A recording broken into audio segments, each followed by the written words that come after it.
Hey everyone, it's Josh coming to the folks of the interweb with a tarot snapshot. What we're going to do today is something that I've never done. I usually use 3 decks. I primarily use 2, but what we're going to do is we're going to use 3 different decks to do the tarot snapshot today. The tarot snapshot that I do is a card that represents who we are, where we're at right now in this moment, then what vexes and perplexes us, and then what heals and reveals. So it's a 3-card spread, but what I'm going to do today is I'm going to actually use 3 separate decks.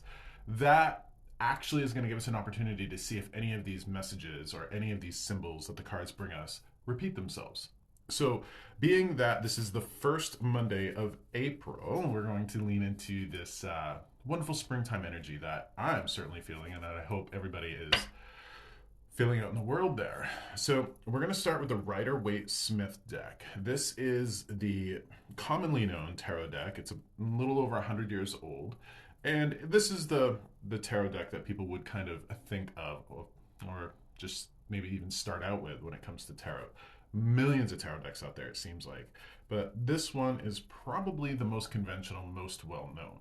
Tarot actually, from the historical record, began I believe it was the 1400s in Italy.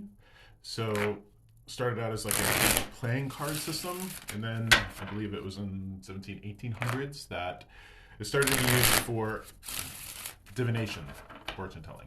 So here we go. I'm going to just shuffle this Rider-Waite-Smith deck, cut it right here.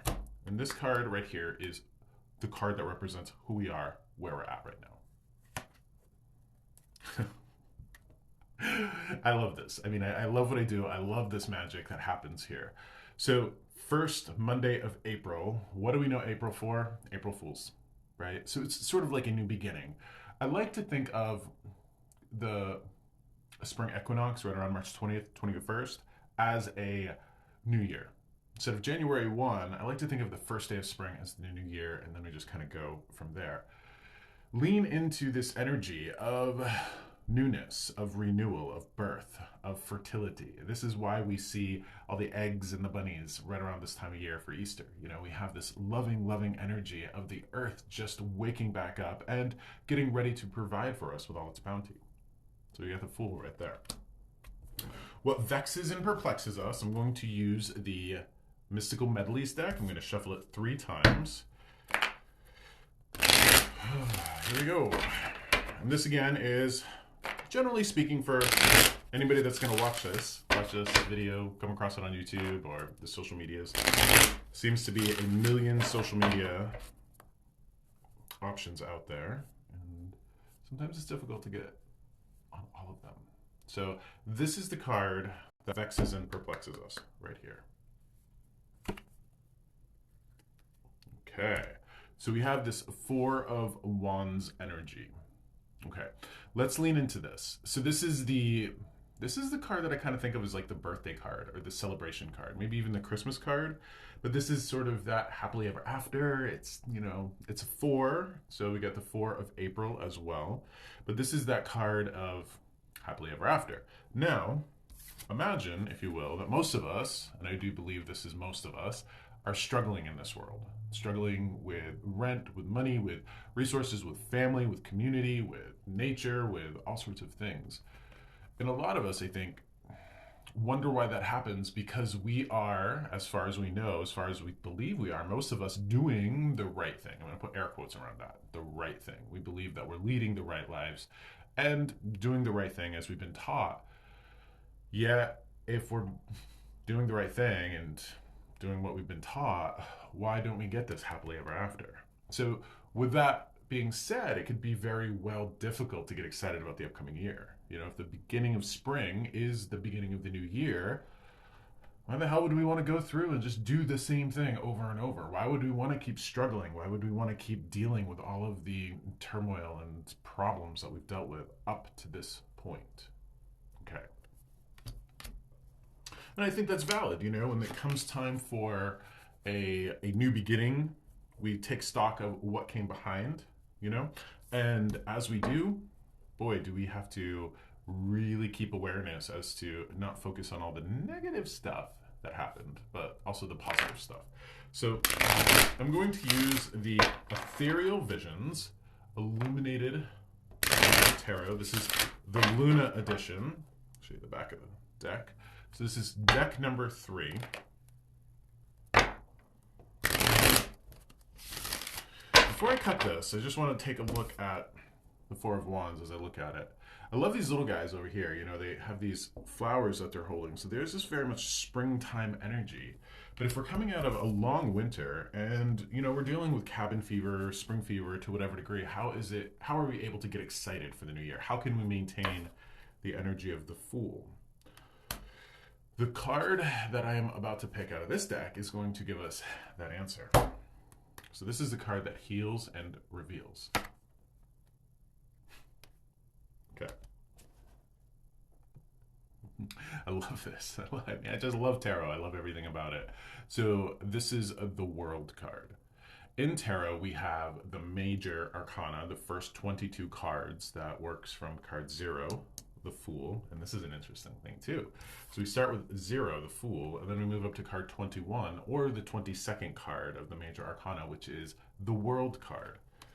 Now, the Fool's journey is what they refer to as the first part of tarot. You know, the first part of tarot, as we move through the Fool, then we go to the Magician, the High Priestess, the Empress, the Emperor. You know, there's this journey, and the cards are really fascinating in the way that they tell that journey. And then we always end up on the World card. The World card. We always end up back where we begin, right? So this is a reminder of that cyclical nature of life, because the Fool's journey talks about, well, I'm moving from pretty much birth to death, or beginning to resolution, and then it reminds us that the cycle just starts right over again. I think that's what we get out of the spring season, is a reminder that even though winter can be long and tough, it's going to start again. It's going to start again. The world will come back to life. We'll have warm weather. We'll have summer, spring, fall, all that great stuff. Now, when I give readings to folks, one of the things that I often pick up on, and one of the symbols that spirits use for me, is the symbol of a daffodil. A daffodil. And the daffodil represents when somebody has seasonal affective disorder. They are struggling through the season. They are having a hard time getting through. And spirit's pretty much like, you know, you got to have that first spring color, pop of life. Yes. But this is a good reminder for us that over the course of the winter, we should really be leaning into the holiday season. Not just over the holiday season actually in December, but all throughout the winter. When it's dark and cold, that's kind of when we need the Mardi Gras spirit. We need that like pizzazz. We need that uppity energy to give us that vitamin joy that we need to make it through. Now we end up with the World, and the World is that completion. And I love this because the World is like the actual like Big Mama. This is Mother Nature. This is the World card. And we get to the World, we get to finality, we get to completion. Yes, we do. But we also come to a better understanding of who we are and what we went through. So how do we maintain that happily ever after energy, or that celebratory energy, when we are dealing with some awful stuff? I think it's important that we focus on this, focus on what we're about to get. I always, you know, a long time ago, I used to have a problem with winter, really hard time with winter. And I remember always thinking, if I can make it to April 1st, even though it might snow throughout April, it might be cold and dark throughout April, if I can make it to April 1st, boy, everything's going to be better. Everything's going to be bright and sunny and, you know, playing on the pond and, you know, doing all that wonderful summer stuff. So when situations are dark and dire, and it's hard to find that inspiration to move forward, that inspiration to keep going and remember what we have at the end of the line, it is important that we look back on memories. We look back on the joys of summer. I sat with somebody yesterday, and her project was planning a big family event every month. May, June, July, August, September, October. 6 months of big family events, gathering everybody together once a month, and to make the most of that backyard barbecue season. We only have it for a certain amount of time. So that is our snapshot. We are the Fool. We're at the very beginning. We're perplexed by how hard it is to get out of our doldrums, but we have to remember we are going to be really sitting with Mother Nature, Mother Earth, very soon.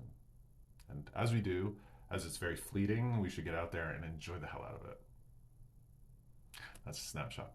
Take care of yourselves and have a wonderful week.